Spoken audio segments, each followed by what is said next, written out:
Estamos con Carolina Pérez Stephens, que dejó la patada la otra vez cuando estuvo acá con nosotros, con un tema que nos atañe a todos y todas los que están escuchando, todos los que me están escuchando, tienen enganchados, estamos enganchados con las redes sociales. ¿Qué pasa con las redes sociales y salud mental? Es seguramente uno de los temas más relevantes para nuestro presente y para nuestro futuro y sobre todo para nuestros niños, niñas y además adolescentes. Y ahora Carolina nos trajo un enorme regalo, su segundo libro, Atrapados por la red, adolescentes, redes sociales y salud mental, de la editorial Zigzag. Carolina, bienvenida, ¿cómo estás? Muy bien, muchas gracias. Usted ve que yo traje a todos los parientes. Ay, no, aquí. pero es que...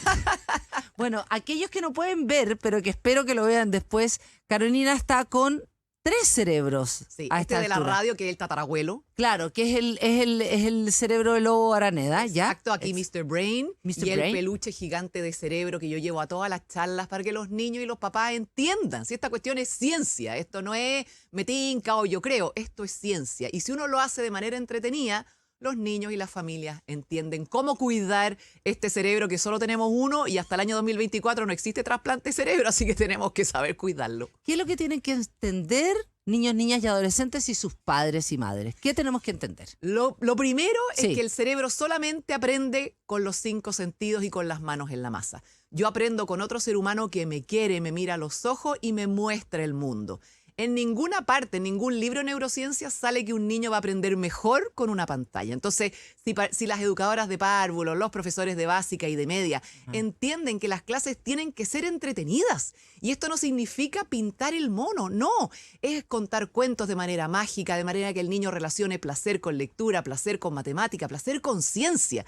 Entonces, si nuestros niños se dan cuenta de que aprender es entretenido, vamos a salir de los rankings horribles en que estamos, de comprensión lectora, de tristeza, de ansiedad. Y si uno comprende eso, tú te das cuenta de que los celulares hay que esperar un tiempo, las redes sociales hay que esperar otro tiempo, porque hoy día los papás, por un tema de normalización, están entregando celulares con acceso a internet a los 8 años. Y eso daña el cerebro. Por eso siempre ando con los cerebros. Pues, ¿cómo que daña el cerebro? Mucho antes de tu cosa. ¿Daña, literalmente daña el cerebro? El tema es que estos teléfonos y tablets están diseñados para generar adicción.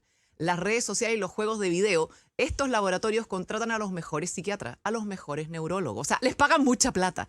Y los diseñan para que al niño, cuando esté en redes sociales o juegos de video, le suba la presión arterial, le sube el nivel de azúcar en la sangre, le aumente el ritmo cardíaco, el nivel de placer sea desorbitante. Y eso hace que el niño quiera estar, ojalá por 8 horas, pegado a sus pantallas. Entonces, este cerebro que está en desarrollo, que necesita el contacto físico, que necesita andar a pie pelado, que necesita reírse, primero no se está desarrollando de manera normal. Y todo este placer desorbitante va matando ciertas áreas del cerebro, algunas neuronas por aquí y por allá. ¿Cuáles? Porque hay una cosa con la dopamina que es Sí, bien a mí lo que más importante. me preocupa, y Ya. es lo que estamos viendo hoy día y que los doctores no saben, porque los doctores siguen investigando, pero hay una zona del cerebro chiquitita que está aquí adentro que se llama ínsula, que es la responsable de la compasión y la empatía. Yo le puse la oficina de ser buena persona. Si yo voy caminando por la calle y alguien se cae, se iluminan esas neuronas y yo ayudo. Los doctores no saben, pero este loop de placer y estrés, de pasar la pantalla, quitar la pantalla, es tanto el estrés que se le produce al cerebro que se mueren las neuronas en la ínsula. Entonces, si un niño pega, es agresivo, no ayuda, no es empático, no es porque sea mala persona y que los papás lo hayan educado mal, es simplemente que no tiene neuronas en esa zona del cerebro, que al menos para mí es la más importante, que es la oficina de ser buena persona, de ser generoso, de ser empático. ¿Cómo se le muere la neurona? No entiendo. Es que eso es lo que los doctores están tratando de averiguar. Porque ojalá, los doctores dicen, se murieran las neuronas de la corteza visual, por ejemplo, porque los niños empezarían a quedar ciegos. Y obviamente nadie quiere un hijo ciego, entonces le quitaríamos estas pantallas interactivas. Pero el problema no es ahí. Es en la zona del cerebro que está destinada a ser empático, generoso y buena persona. Ya, ahora, hay algo también que dices tú con respecto al tema de la voluntad. Es que tú no quieres, y los propios adolescentes también creen que es de la voluntad, que no pueden dejarlo, que no. Y la verdad es que el cerebro, efectivamente, como está hecho para estimular partes del cerebro, los niños y adolescentes no lo pueden dejar. Sí, aquí hay un concepto súper errado de la educar en la autorregulación. Entonces los papás se quedan tranquilos. No, yo le dije que no subiera contenido inapropiado, yo firmé un contrato con mi hijo para que no estuviera 4 horas pegado en el teléfono. Entonces uno piensa que educar y con eso ya está listo. Y no entienden que justo esa parte, que es esta parte que tenemos aquí detrás de la frente, es la corteza prefrontal y es el jefe del cerebro. Es la parte de donde está la autorregulación y se terminan de conectar neuronas a los 25 años. O sea, cuando un adulto sopla sus velitas número 25, al 100% puede pensar antes de actuar y pensar antes de hablar. Y regularse y organizarse y planificar. Entonces, una niñita de 13 años, por más que yo le diga, piensa antes de actuar, no postees contenido inadecuado, no te metas a estas páginas, ella no puede simplemente porque tiene un cerebro inmaduro. Entonces, ¿qué es lo que está pasando hoy día? Estamos confiando en que los niños se van a poder autorregular y no pueden porque no tienen las neuronas conectadas en esta parte. Ya, hablemos de la corteza prefrontal. Porque el jefe del cerebro. ¿Es el jefe del cerebro? El jefe del cerebro. Ya, la corteza prefrontal tiene además cuál es la operación que hace y cómo se desarrolla de buena manera. Toda la vida, desde el día 1, a nosotros le decimos a nuestros hijos, piensa antes de hablar, y obviamente se van a equivocar, van a meter la pata y van a tener que pagar las consecuencias. Y ahí uno va aprendiendo a organizar la vida, a planificar. Si tengo una prueba en un mes más, lo voy a dejar todo para el final, o voy a organizarme de ir estudiando todos los días un poquitito. Pero la parte más importante es la autorregulación. O sea, uno aprende a morderse la lengua porque sabe que si metes la pata vas a tener que pagar las consecuencias. Ahora, ¿cuál es el problema con tanta red social y juegos de video? Y nuevamente los doctores están invirtiendo muchos dólares en saber por qué se va para allá, pero es tanto el placer que siente este cerebro con las pantallas interactivas que no le llega sangre a la corteza prefrontal. No le llega sangre. Entonces, si no le llega sangre, esta corteza prefrontal no funciona. Entonces, si le damos pantalla a los niños desde el nacimiento, significa que este jefe no está creciendo, no está desarrollándose de manera sana y normal, y vamos a tener adultos a los 25 años que el cerebro va a decir, bueno, yo ya cumplí mi pega, y como no van a tener neuronas conectadas en esa parte, van a decir todo lo que piensan sin mediar consecuencias, y van a hacer todo lo que quieren sin mediar consecuencias. Y eso es lo que yo le decía a los diputados, este es un tema grave, porque obviamente si alguien me cae mal, me dan ganas de ahorcarlo, pero no lo ahorco, porque me autorregulo. Y si nuestros niños, toda esta generación, no va a tener neuronas conectadas en la zona de la autorregulación, vamos a tener problemas sociales gravísimos. Ahora, con respecto al tema de la dopamina, ¿qué rol cumple la dopamina en términos de los likes, por ejemplo? Claro, la dopamina hay que entender qué es lo que nos tiene en este planeta, en la Tierra. ¿Por qué? Porque es el neurotransmisor del placer y nos hace repetir las cosas que nos gustan. Entonces, cuando a un niño le gusta, por ejemplo, jugar a la pelota, su cerebro secreta este neurotransmisor del placer y el niño quiere jugar más a la pelota. Y como juega más a la pelota, se va haciendo más bueno. La dopamina es clave en la educación. Si una profe cuenta cuentos entretenidos, el niño secreta dopamina y dice que rico que me lean cuentos, quiero llegar a mi casa a leer cuentos, pide para el cumpleaños libros. Y así se va generando el gusto por la lectura, porque es una dopamina, es rico. ¿Ya? O sea, nadie repite las cosas que no le gusta y la dopamina es maravillosa. Pero siempre le digo a los niños en mis charlas, en gotitas. Hay que imaginarse como que el cerebro secreta gotitas de dopamina y el niño repite la acción. Ahora, como estas pantallas interactivas, los smartphones y los tablets se diseñan en estos laboratorios, la idea es que la dopamina sea mucha para que el niño quede pegado en la pantalla. Y por eso contratan a todos estos especialistas y también a estos diseñadores que uno puede leer la letra chica en las aplicaciones, que es diseñadores UX, que es User Experience, y eso es diseñadores que saben diseñar para generar adicción. Entonces, lo que produce en el cerebro es que el cerebro secrete cantidades anormales, demasiada dopamina. Entonces, como es tanta, el cerebro dice, no, pues, esto no es normal. Esto es demasiado para mí. Entonces, para la próxima me tienes que dar más para yo sentir el mismo placer. Y para la próxima me tienes que dar más. Y eso es lo que Marian Rojas dice. Esto es igual que las drogas. Porque cuando tú consumes la primera vez droga, sientes un placer increíble y tú al día siguiente quieres repetir la experiencia, pero la misma cantidad de droga no te sirve. Necesitas más. Porque el cerebro trata de limpiarse y dice, no, esto es mucho para mí, me tienes que dar más. Entonces, si yo empiezo a darle pantallas a los niños desde chiquitito, este cerebro dice, bueno, para sentir placer necesito esta cantidad de dopamina. Y si tú después no le das la pantalla, le quitas la pantalla y le pasas un juguete, eso es gotita de dopamina y al niño le da lo mismo. No siente ni un placer y por eso los niños gritan, lloran. Todo el mundo ha visto cuando una mamá le quita un tablet a un niño chico las pataletas que arman porque ese cerebro está pidiendo más dopamina. Ahora, los psiquiatras están preocupados en Estados Unidos porque dicen, si esto no le ponemos atajo ahora, este niño va a crecer, va a cumplir 25 años y no va a haber ni juego de video ni red social que dé abasto para darme placer. ¿Y cuál es el siguiente paso? Las drogas duras. Y ahí estamos en problema, porque según tu predisposición genética, hay drogas que tú no necesitas ser adicto para morirte de sobredosis. Con una dosis ya te mueres. Entonces, el cuerpo está diseñado para buscar placer. La idea es que tú logres encontrar el placer en actividades de la vida diaria, hacer deporte, pisar hojitas de otoño, tomar un té verde, conversar con un amigo.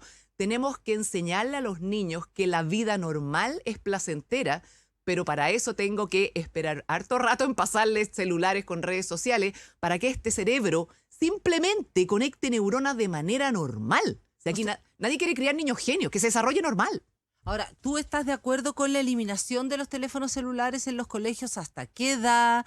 ¿En qué casos? Porque hay un proyecto de ley que está avanzando. Sí, ese proyecto es pésimo, ya es horrible. ¿Ya? Porque ese proyecto dice prohibido en educación básica hasta séptimo, pero si la profe o la educadora de párvulo encuentra que la actividad pedagógica es buena, bueno, use el celular. Es más, dice que en el jardín infantil, en caso de emergencia, los niños podrían usar sus celulares. Cosa que, imagínate un terremoto en un jardín infantil, ¿quiénes estamos a cargo? Las profesoras. El niño no tiene por qué ir a sacar su teléfono para llamar a la mamá, ¿te fijas? O sea, ya partimos por ahí mal. Y a partir de los 14, este proyecto de ley dice tenemos que enseñarle a los niños a usarlo de manera útil, pedagógica y autorregulada. O sea, ese proyecto es una porquería. Ya, ahora pasó a la Cámara del Senado. Yo espero ya algún llamado a los senadores para que lo hagan de nuevo. Toda la evidencia científica y los países líderes en educación, la Comunidad Europea, dicen colegios libres de celulares. Aquí yo no estoy metiendo en la misma bolsa los computadores, las clases de robótica, la programación. No, yo estoy hablando del celular personal. ¿Redes sociales hablas tú? ¿Juegos de video? ¿A qué te refieres puntualmente? O sea, Jonathan Haidt, que hoy día es el top de ventas del libro La generación ansiosa en Estados Unidos, dice que esta pandemia de salud mental la podemos revertir en 2 años en la medida que nos pongamos de acuerdo y tomemos 4 medidas. La primera medida es colegios libres de celulares, de prekinder a cuarto medio. O sea, el celular no es una herramienta educativa, punto. ¿Ya? Segundo, nada de smartphones hasta los 14 años y solamente para llamar. Y nada de redes sociales hasta los 16 años. Y mucho más juego libre no estructurado. Entonces, esto es cuidar la infancia y la adolescencia temprana para que este cerebro se desarrolle bien. Y después este cerebro va a tener las herramientas para poder lidiar con el oráculo que significa tener un smartphone con acceso a Internet. Sí, el Internet es maravilloso. Ya las redes sociales bien usadas son muy buenas. Pero para eso necesito tener un cerebro más o menos maduro. Ya, pero ahora esto, porque en todo, o sea, ¿qué hacemos con los niños, niñas y adolescentes? Es decir, porque nosotros somos de una generación en que aparecieron estos aparatos y encontramos que eran fantásticos, se los pasamos a los niños, se los pasamos sin restricciones muchas veces, y ahora que, ¿cómo vamos a desandar esa ruta? No lo veo como muy posible. ¿Que hay que sacárselo? ¿Hay que restringirlo? Ya lo mismo la edad que tenga, porque todos tenemos niños de distintas edades, 12, 13, 8, los que me están escuchando. ¿Qué hay que hacer? ¿Qué harías tú? Yo como mamá he cometido muchos errores, mucho. Sí. Y cuando cometo errores, yo no me hago la loca. Le digo a mis hijos, la mamá se equivocó, me he llorado con ellos, te pido disculpas, me equivoqué, vamos a enmendar el camino. ¿Ya? Y como conversábamos al principio, o sea, antes la gente regalaba cigarros en las clínicas, en los hospitales, pero como ahora le creemos a la ciencia, decimos nos equivocamos y enmendamos el camino. Hay que entender que nosotros nos creímos el cuento de la digitalización, que nuestros hijos iban a ser más inteligentes, que iban a aprender más, y nos equivocamos. Suecia fue súper honesto en decir, hemos bajado drásticamente los índices de comprensión lectora, nos creímos esto de la digitalización de las escuelas, nos equivocamos y ahora volvemos a los experimentos, a las clases entretenidas, a los libros en papel. Y eso es lo que tenemos que hacer en Chile, pero yo siento que en Chile la gente como que le da vergüenza cometer errores y se hace el loco. Hay que decir, me equivoqué y ahora quiero buscar otro camino. Pero ¿cuál es la conversa con el hijo? Me equivoqué y ¿qué vamos a hacer? Pues te las vamos a sacar de raíz las redes sociales, les vamos a sacar el celular, lo veo poco probable. Depende de la edad. O sea, si tienes hijos hasta 12 años, quítalo, ¿ya? Y cuídalo. Si tienes niños sobre 14 años que ya tienen redes sociales y ya se han acostumbrado a tener su smartphone, ponle horario. Ya pasarle un celular con internet no significa barra libre. Eres tú, la mamá o el papá, la que le dice, ¿sabe qué? Me equivoqué, como tú ya te pones de acuerdo con los amigos por redes sociales o por WhatsApp, vas a tener 40 minutos o 1 hora al día. Tú organízate en qué minuto lo vas a usar, pero tenemos que ponernos firmes en colegios libres de celulares. Hay gente que no le gusta la palabra prohibición. Bueno, póngale colegio libre de celular, pero es prohibir algo que está diseñado para que le cause un daño a este niño que está en el colegio. Y otra de las cosas también, no nos queda mucho tiempo, tú hiciste uno especialmente con respecto a los adolescentes. Sí. ¿Qué está pasando con los adolescentes y las adolescentes de nuestro país?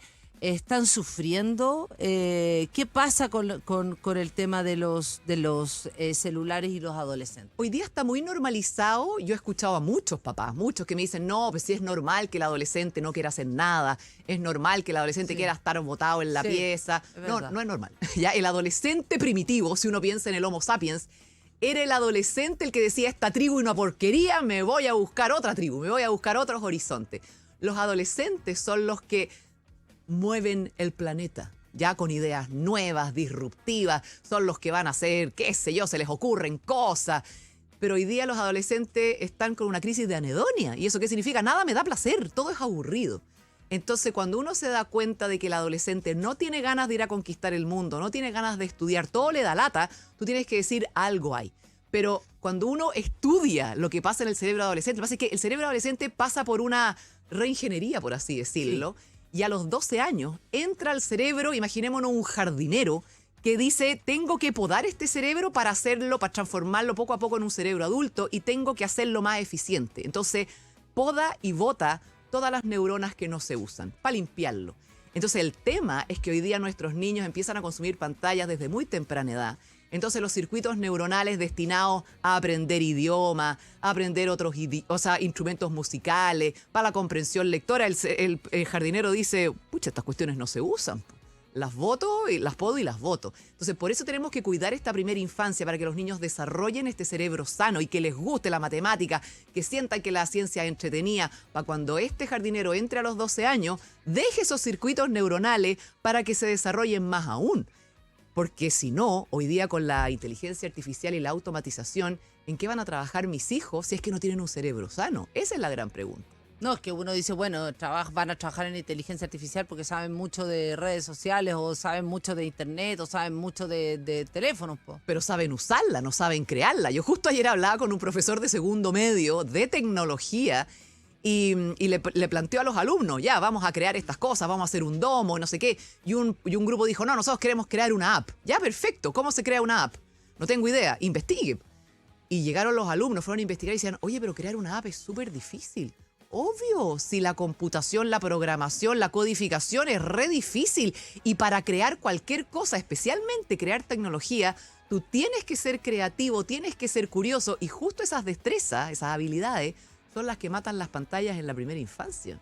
Son entonces adictivas definitivamente las pantallas. Son diseñadas para generar adicción y eso hay que asumirlo.